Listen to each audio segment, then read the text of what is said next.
All right, you are Robert Isaiah Paredes? Yes, ma'am. And Mr. Paredes is on probation in cause numbers 16-24053, that one for prohibited weapon possession, 20-35328 for aggravated assault causing serious bodily injury, and 20-35329, also aggravated assault causing serious bodily injury. Was in court previously. Entered pleas of true to counts 1, 2, 3, and 6. I've received an updated pre-sentence report. Have you both had an opportunity to review that report? Yes, Your Honor. Yes, Judge. Any additions or corrections? None from the counsel. Any testimony with regard to any of the other allegations? Mr. Smith? Judge, we have each person here for. I'm sorry, I can't hear you. We had the probation officer here, if you'd like to hear from him. I believe that, yes, I did address. I mean, I have what he put in here, but I just am asking if there's any witness, if you want to put in on any testimony for the counts that were not pled true to or not. So, Dean? I would ask him a few questions if the state's not going to call him. So I guess we will do.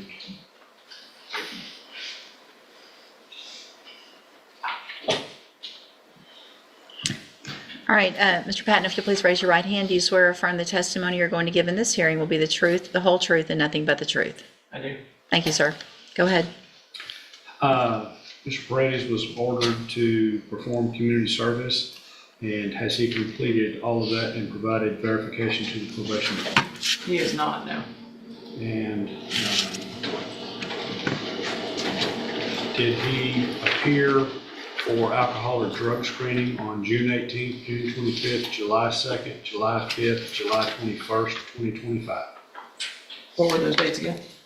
June 18th, June 25th, July 2nd, July 5th, July 21st, 2025. So June the 18th, he did not show. June the 25th, he did not show. July 5th, he did not show. And July 21st, he did not show. That's what it's. I guess I want to know with regard to community service, obviously what has he done out of any of it, if any? Your Honor, in cause number 16-24053, he has completed 169 hours out of the originally assessed 300, Okay. which leaves him with 131. He last performed community service on April 4th of this year. He worked with our work crew at my Beaumont office. He has not performed any of the community service in either of the other two cause numbers. Okay, thank you. Mr. Kimler? Shouldn't the community service be concurrent in all three of the cases? In other words, the community service that he's done in one case should transfer and be credited against community service required in the other cases? It is, yes, you're correct. So he would have 169 hours in each of the three cases Yes. credited, is that right? Yes. And is that so even though he was already on probation on one and then we gave him probation on two after that? It is typically how we do that, Your Honor. We typically will give them credit for community supervision on any of the cases they're doing for us, regardless of when they started supervision. Community service. Yes. Sorry. May I proceed, John? Yeah. How long have you supervised him, Mr. Patton? So I'm a supervisor at our department. I've seen Mr. Paredes on numerous occasions for administrative hearings, case staffings, and when I've held down a caseload when we've been in between officers. But you have some familiarity with him? I do, yes, sir. And during the times that you supervised him directly, has he maintained proper demeanor with him? Yes, sir. Yes. Proper decorum, all those things? That is correct, yes, sir. And should he be continuing on probation, you would not be the supervising officer, that would be someone else, is that right? That is correct. I would not be supervising him. Well, let's say, I suppose you acted as a supervising officer at some point in your career at the probation department, is that right? That is correct, yes, sir.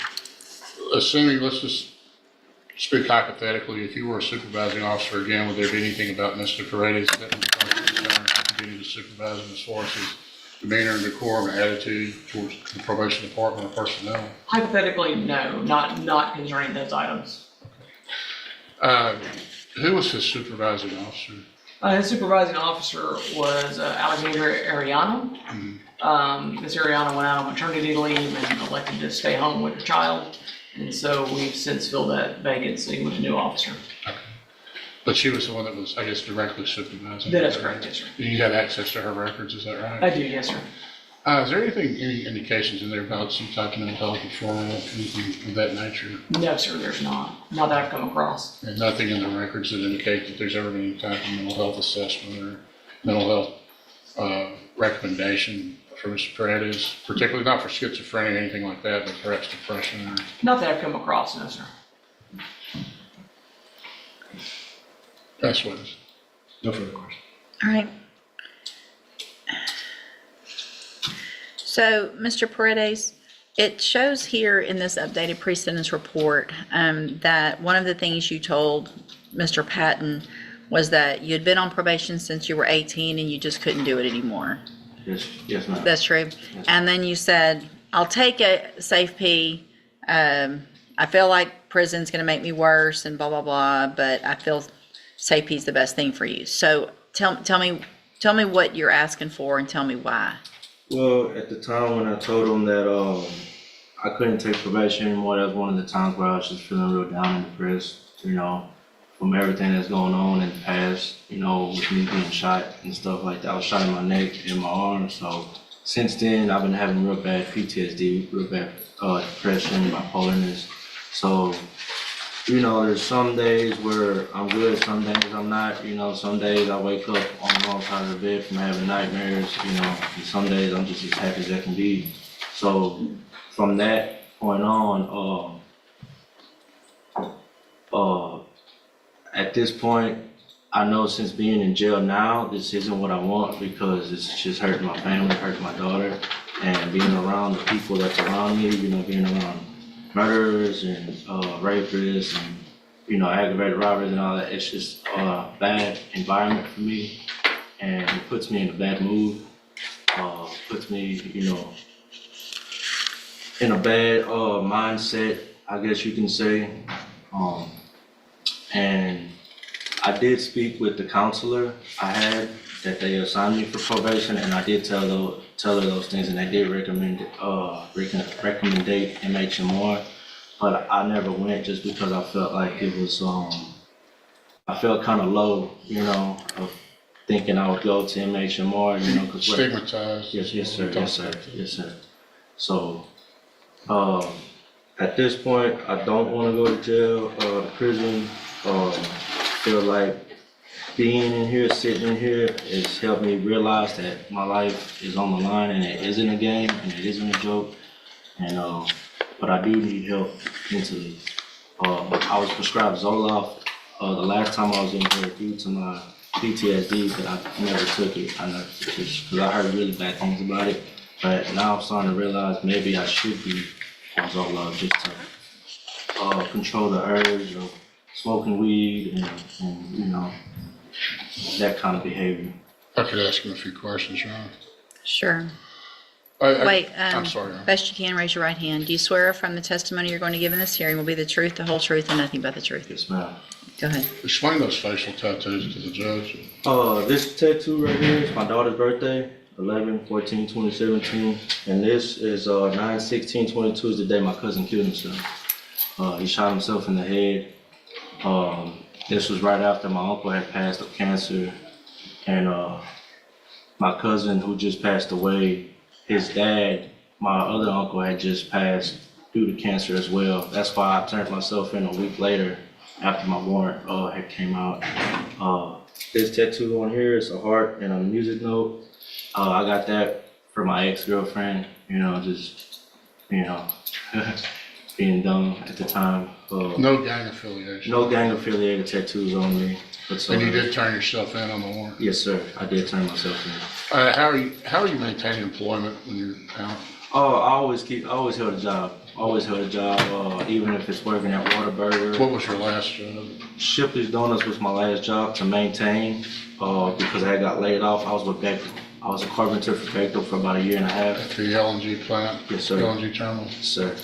What were you out? You were a carpenter? Yes, sir. Scaffold builder? What were you? We were doing woodwork, building decks and carports and lunch tents and that nature.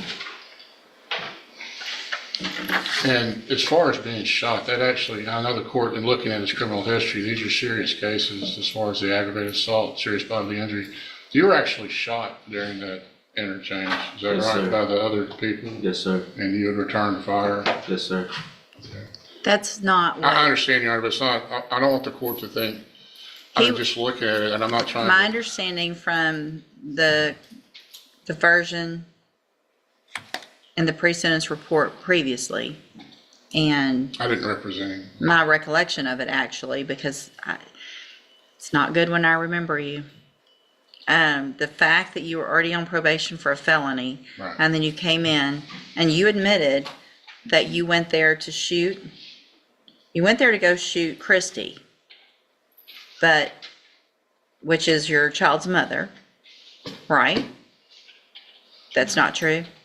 No? So did you mean to go shoot the two girls that got shot, Alexis and Taylor? No, man. Who'd you mean to shoot? I didn't go there to shoot anybody. I think as he explained it to me, he was going there to meet for sexual purposes, the two girls, and when he got there, he was set up in the parking lot, and then by other people there, by people who were gonna rob him, and in the course of that, there was a gunfight, but he wasn't going there to shoot anybody. All right, well, that's, He was again, going there for an illegal purpose, that goes against everything that was said and everything that he agreed to back then, because, That's correct. We were getting ready for trial on this case. Yes. He was the aggressor. He was the one that fired first, and had he been a better shot, Alexis and or Taylor might Sure. have been killed, but he was there to go kill Christy. I didn't represent him in okay, that, so I don't all know. right. Anything else? All right, Mr. Smith, argument? Judge, I would agree with the probation that I believe he's only asking for safety now simply because it's the only alternative he sees to prison. I don't think he's sincere about it. We have given him chance after chance after chance, and he has squandered, wasted, and even though he's a nice guy when he shows up, he does what he wants to do. That's evidenced by the jail reports that shows that they tell him to go back to his bunk and he just gets in the shower with his jumper on. And then when they write him up about it, then he says, man, fuck you. He has zero respect for authority or doing what's right, what he's supposed to do. I think prison term is appropriate in this case. The PTSD excuse is weak. He was the aggressor in the initial contact. And you can't claim that, well, I feel bad because I got shot by somebody who was defending two other women. So I would ask for pen time in this case. Anything else, Mr. Kimler? Well, it's difficult for me to address always with these jail incident reports without having the opportunity to cross-examine the person that made the allegations. So I would ask the court to consider the fact that that's not subject to, those allegations aren't subject to the rigors of cross-examination. But I think that on Mr. Brady's behalf, struggling with depression is a serious matter, and I know, and I respect Mr. Smith's looking at this as a way of somebody just volitionally, or somebody just deciding to be stubborn and self-centered and not complying, but depression is a serious problem. He has struggled with that. I think that's indicated by the limited mental history that we have. There is no new offense allegations in this. These are administrative violations. Of course, those are important, especially reporting. But because of the seriousness of these cases, I would ask that the court give him at least one more chance with the aid of mental health, maybe safety, but also as a follow-up if he gets out, to follow up with Spindletop, to address not only any substance abuse problems, but any underlying mental health issues that may contribute to the substance abuse and just his ability to comply and just to continue on probation. All right, thank you, Mr. Kimler. So, Mr. Paredes, the thing is, you've been given exactly what Mr. Kimler is asking for. You've already been given that. You said it yourself. They recommended Spindletop. They recommended medications. You made conscious decisions not to follow through with what they knew was best for you, which is part of your probation. Everything that they say you should do is a court order.